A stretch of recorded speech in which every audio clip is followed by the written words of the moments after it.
माता दी। नवरात्रि का व्रत और पूजा जब पूरे श्रद्धा भाव से की जाती है तो फिर अंत में कलश विसर्जन और कन्या पूजन से ही यह पूर्ण माना जाता है। और आज की इस वीडियो में आप जानोगे कलश विसर्जन इस बार कब और कैसे करें, विसर्जन का शुभ मुहूर्त क्या रहेगा। साथ ही आप जानोगे कि नारियल किसे देना चाहिए, जो भी जवारे या जल के अंदर डाली गई सामग्री उसका क्या करना चाहिए, और कन्या पूजन की संपूर्ण विधि के बारे में भी सबसे पहले बात कर लेते हैं। कलश विसर्जन के समय की तो नवरात्रि में कलश का विसर्जन कुछ लोग तो अष्टमी तिथि पर करते हैं और कुछ लोग नवमी तिथि पर और कुछ लोग तो दशमी तिथि पर करते हैं। यदि आपने व्रत अष्टमी तक ही रखा है तो अष्टमी पर कन्या पूजन और हवन करने के बाद ही आप कलश का विसर्जन कर सकते हैं और विसर्जन शुभ मुहूर्त में ही करना चाहिए। यदि व्रत आपने नवमी तिथि तक रखा है तो नवमी को ही पूजा, हवन और कन्या पूजन करने के बाद ही कलश विसर्जन किया जाता है। इसके अलावा भक्त जो बहुत ज्यादा नियमों का पालन करते हैं वह नवरात्रि में माँ भगवती के सभी 9 रूपों का दिन और रात में पूजन करने के बाद फिर दशमी तिथि को शुभ मुहूर्त में ही कलश का विसर्जन करते हैं। तो कन्या पूजन आप अपने घर की परंपरा के अनुसार ही अष्टमी या नवमी को भी कर सकते हैं, और जैसे भी जब भी पहले से आप कलश का विसर्जन करते आ रहे हैं तब कर सकते हैं। सूर्य अस्त के बाद कलश का विसर्जन नहीं किया जाता।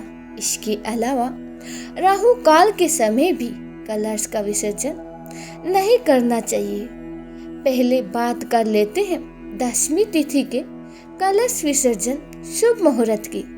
तो इस बार 2 अक्टूबर गुरुवार को कलश विसर्जन आप सुबह 6:15 से लेकर 8:37 के बीच में कर सकते हैं।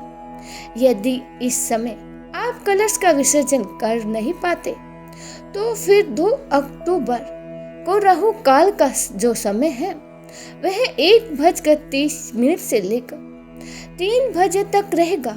इस समय को छोड़कर शाम के 6:09 से पहले दिन भर में कभी भी विसर्जन कर सकते हैं।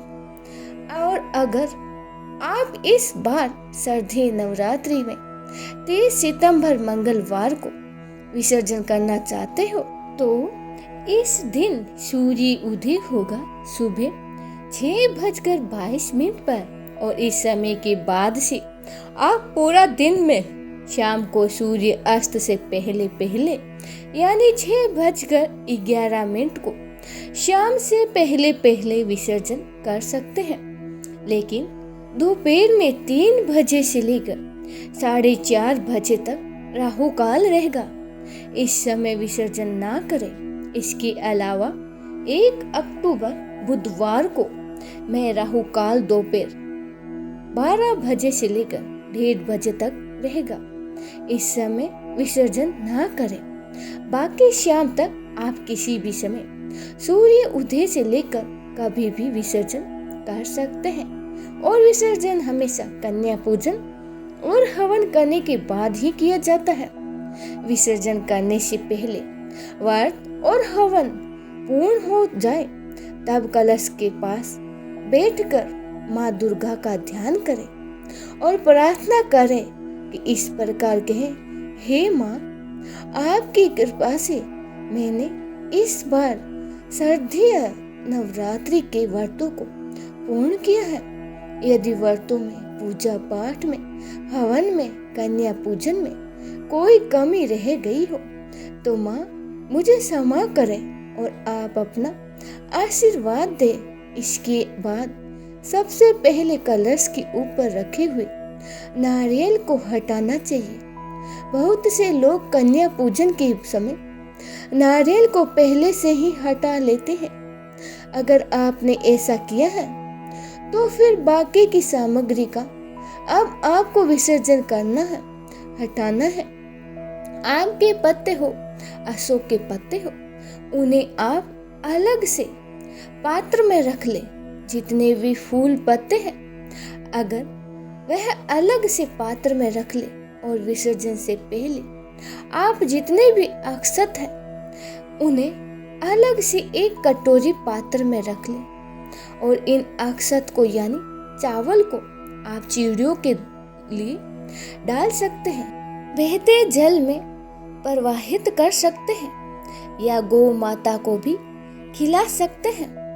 कलश के ऊपर जो नारियल के ऊपर चुनरी लपेट कर रखी है उसे आप अपने घर के मुख्य द्वार पर बांध सकते हैं और या फिर तिजोरी में रख सकते हैं। कलश के अंदर की जल सामग्री को बाद में निकाले। पहले जो भी जल है उसे आप अपने घर के सभी हिस्सों में छिड़क दे। टॉयलेट और बाथरूम को छोड़कर सभी कमरों में छिड़के। घर के मुख्य द्वार पर तुलसी माता को छोड़कर बाकी सभी पौधों में थोड़ा थोड़ा जल डाल दे और इसके बाद जो भी कलर्स की जो सामग्री है उसे आप निकाल ले। जैसे कि एक का सिक्का है वह आप घर की पूजा वाले स्थान पर रख सकते हैं। पैसा जहाँ रखते हैं वहाँ पर भी रख सकते हैं। केवल एक के सिक्के के अलावा जितनी भी सामग्री है उसका आपको विसर्जन करना होता है। और यदि आपने पंचरत्न भी डाले हैं तो उन्हें निकालकर आप वापस से पूजा में या प्रयोग में ले सकते हैं। अगर आपने कलश स्थापना करते समय धातु का कलश इस्तेमाल किया है तो भी आप उसमें जल बचा होगा उसका विसर्जन किया जा सकता है। लेकिन यदि आपने मिट्टी का कलश लिया है, स्थापित किया है, तो हो सकता है कि अब तक जल सूख गया होगा, बिल्कुल नहीं बचा होगा या थोड़ा बहुत बचा हो तो भी जल को उसे छिड़काव करने के बाद जो बचा हुआ जल है उसे बाकी पौधों में डाल सकते हैं। परिवार के सभी सदस्य थोड़ा थोड़ा जल लेकर अपनी आंखों और माथे पर लगाएं, लेकिन इस जल को पीना नहीं चाहिए। अगर आपने पूजा में मिट्टी का कलश प्रयोग किया है तो उसका भी विसर्जन आप कर सकते हैं। विसर्जन करने के लिए चाहे तो किसी पेड़ के नीचे रख सकते हैं, नहीं तो अपने घर की छत पर चिड़ियों के लिए पीने का पानी भरकर इसमें रख सकते हैं या कोई पौधा आदि इसमें लगा सकते हैं। कलश के कंठ पर बांधा हुआ जो कवाला है, मोली है, उसे खोलकर अपने हाथ में बांध लीजिए। कलश के नीचे रखे गए अक्षत को इकट्ठा कर लीजिए। इस प्रकार से सबसे पहले हम कलश और कलश में जो डाली गई सामग्री है उनका विसर्जन करते हैं। उन्हें चौकी पर से हटाते हैं। कलश के अंदर जो भी आपने हल्दी की गांठ, लौंग का जोड़ा, सुपारी आदि डाला है उसका विसर्जन किया जाता है। और विसर्जन आप अपने घर में ही करें। पौधों में या मिट्टी के गमलों में दबा दे तो ज्यादा अच्छा होगा और भूमि विसर्जन करना ज्यादा सही रहता है। विसर्जन करते समय पर्यावरण का भी ध्यान रखें। पर्यावरण को दूषित होने से भी बचाएं। ध्यान रखें विसर्जन श्रद्धा और शुद्धता से होनी चाहिए। अधिकतर लोग वैसे तो कन्या पूजन के समय नारियल को तोड़कर प्रसाद रूप में बांटते हैं और खुद भी खा लेते हैं। जो लोग ऐसा नहीं करते हो वो कलश के ऊपर रखे हुए नारियल को या तो जल में प्रवाहित कर दे, बहते हुए जल में, या फिर आसपास किसी भी देवी मंदिर में रखकर आ सकते हैं। अगर आपने कलश की स्थापना के साथ साथ जवारे भी बोए हैं, तो अब आप कलश हटाने के बाद भी जो भी जवारे हैं उन्हें आप इकट्ठा कर ले, मिट्टी में से निकाल कर रख ले, मिट्टी अलग कर ले और जो जवारे हैं उन्हें आप थोड़ा थोड़ा सा परिवार के सभी सदस्य को प्रसाद के रूप में दे। इसका सेवन किया जाता है। बाकी बचे हुए जवारों को आप गौशाला में देकर आ सकते हैं या गौ माता को खिला सकते हैं। अगर आसपास गौशाला ना हो तो गाय को खिलाना संभव ना हो तो अपने ही घर में जो भी पौधे आदि हैं वहां पर आप उसका विसर्जन कर सकते हैं। अगर आपने नवग्रह भी बनाए हैं तो नवग्रहों को की स्थापना की है, सुपारियों के रूप में नवग्रह स्थापित किए हैं, तो जितने भी सुपारी हैं, लौंग आदि अक्षत हैं, उन सभी को विसर्जन किया जाता है। किसी भी ऐसी सामग्री को वापस से पूजा में प्रयोग में ना लाए जिनका विसर्जन किया जाता हो, उसका विसर्जन खास तौर पर मिट्टी के जितने भी पात्र हैं जैसे दिए, कलश आदि या अक्षत, लौंग, सुपारी, इलायची आदि अगर आपने हर दिन नियम से माता रानी को पान का भोग लगाया है और पान वैसे हो तो प्रसाद रूप में ग्रहण कर लिया जाता है। हर दिन माता रानी को अर्पित करने के बाद पान के पत्तों को आप या तो परिवार के सदस्यों को दें और नहीं तो गौ माता को खिला सकते हैं या पानी में विसर्जन कर सकते हैं।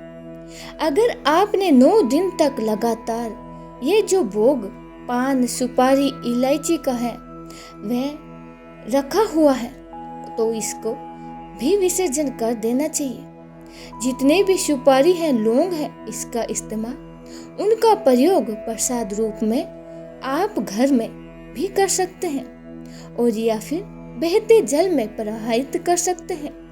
दोनों में से आपके लिए जो सी सुविधा हो उसके अनुसार ही आप कर सकते हैं। इस प्रकार से जवारे हटाने के बाद जो बची हुई मिट्टी होती है उसे आप वापस से पौधों में डाल दें।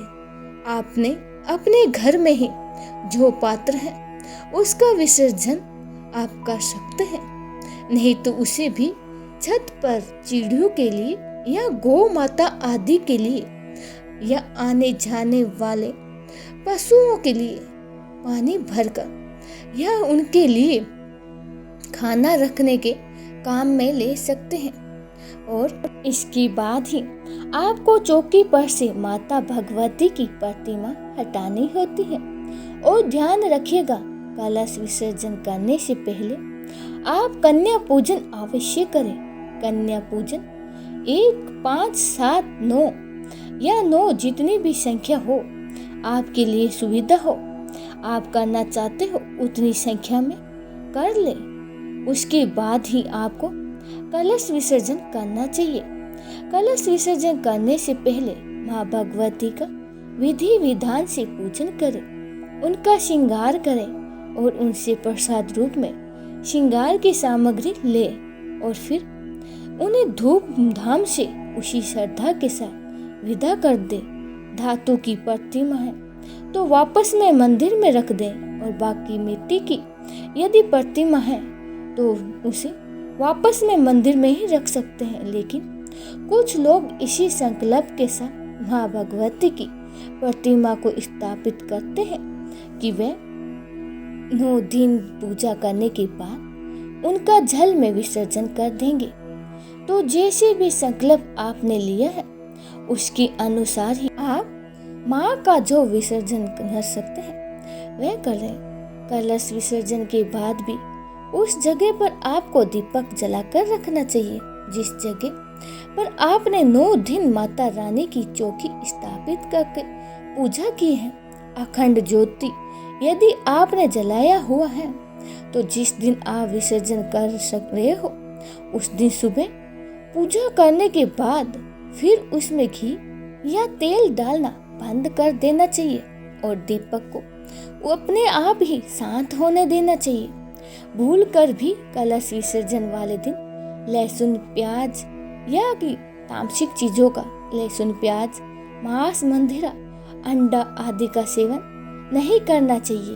तो इस प्रकार से आप कलश विसर्जन कर सकते हैं और कन्या पूजन के साथ साथ नवरात्रि व्रत का पूर्ण लाभ भी प्राप्त कर सकते हैं। माँ दुर्गा के आशीर्वाद से आप जीवन के सारे दुख दूर हो जाएं, आपके घर में सुख शांति और समृद्धि का वास हो जाए।